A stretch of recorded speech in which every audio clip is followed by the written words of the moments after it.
1952 साली देशाला स्वातंत्र्य मिळून 5 वर्षांचा कालावधी लोटला होता. याच वर्षी देशातील पहिल्या सार्वत्रिक निवडणुका पार पडून पंडित जवाहरलाल नेहरू यांनी भारताचे पहिले पंतप्रधान म्हणून शपथ घेतली होती. देशात लोकशाहीचे वारे वाहत होते. कला, क्रीडा, सांस्कृतिक, विज्ञान, शेती, उद्योग यासह विविध क्षेत्रांची नव्याने घडी बसत होती. जगभरात चित्रपट निर्मितीबाबत विविध प्रयोग होत होते. भारतात देखील दादासाहेब फाळके यांच्यासारखे हरहुन्नरी व्यक्तिमत्व चित्रपटासाठी मेहनत घेत होते.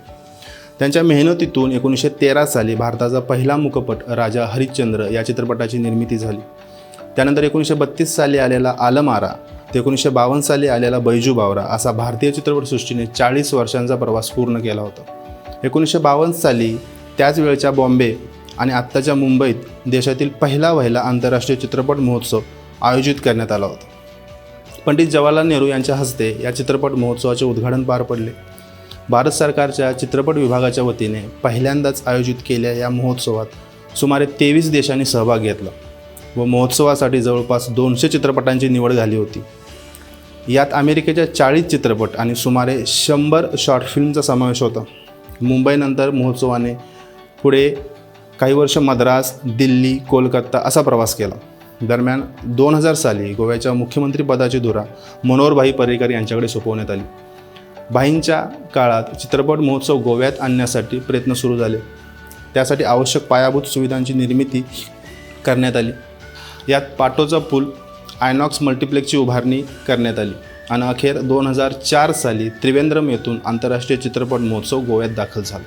सुरुवातीला गोवा मेडिकल कॉलेजच्या जुन्या इमारतीत इफ्फीचे आयोजन केले जात होते. या इमारतीत प्रवेश केला तेव्हा ती जागा स्वच्छ करण्यासाठी खूप मेहनत घ्यावी लागली असे पणजीचे माजी आमदार सिद्धार्थ कुंकळीकर सांगतात. इफ्फीसारखा आंतरराष्ट्रीय चित्रपट महोत्सव सर्वांसाठीच पहिला अनुभव होता. त्यामुळे कार्यक्रमस्थळी येणारे कलाकार, देशी विदेशी पाहुणे यांची सुरक्षा असे प्रश्न सरकारसमोर उभे होते. पण भाईंनी यासाठी सातत्याने पाठपुरावा करून इफ्फी गोव्यात घेऊन आले. एकदा माजी मुख्यमंत्री स्वर्गीय मनोहरभाई पर्रीकर कार्यक्रमस्थळी जात होते. साधी राहणी, उच्च विचारसरणी आणि कसलाही बडेजाव न करणारे भाई खाजगी मारुती 800 म्हणून कार्यक्रमस्थळी दाखल झाले आणि त्यांच्याकडे ओळखपत्रही नव्हते. भाई कार्यक्रमस्थळी जात असताना त्या ठिकाणी तैनात असलेल्या CRPF जवानाने त्यांना रोखले आणि ओळखपत्राची मागणी केली. भाईंनी आपण मुख्यमंत्री असल्याच्या जवानाला समजवण्याचा प्रयत्न केला, मात्र जवानाने त्यांना आत प्रवेश करण्यास नकार दिला.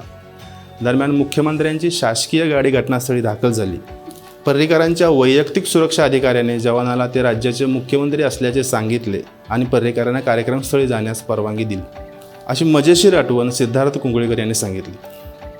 2004 पासून दरवर्षी 20 ते 28 नोव्हेंबर या कालावधीत गोव्यात इफ्फीचे आयोजन केले जाते. इफ्फी गोव्यात येऊन 20 वर्ष पूर्ण झाली आहेत. यावर्षी देखील गोव्यात 54वा आंतरराष्ट्रीय चित्रपट महोत्सव साजरा होते. यावेळी विविध विभागात 270हून अधिक चित्रपट प्रदर्शित केले जाणार आहेत. हॉलिवूड अभिनेते आणि निर्माते मायकल डग्लस यांना सत्यजित रे जीवन गौरव पुरस्कार देऊन सन्मानित केले जाणार आहे. मुंबईमधून सुरू झालेला इफ्फीचा प्रवास गोव्यात येऊन स्थिरावला आहे.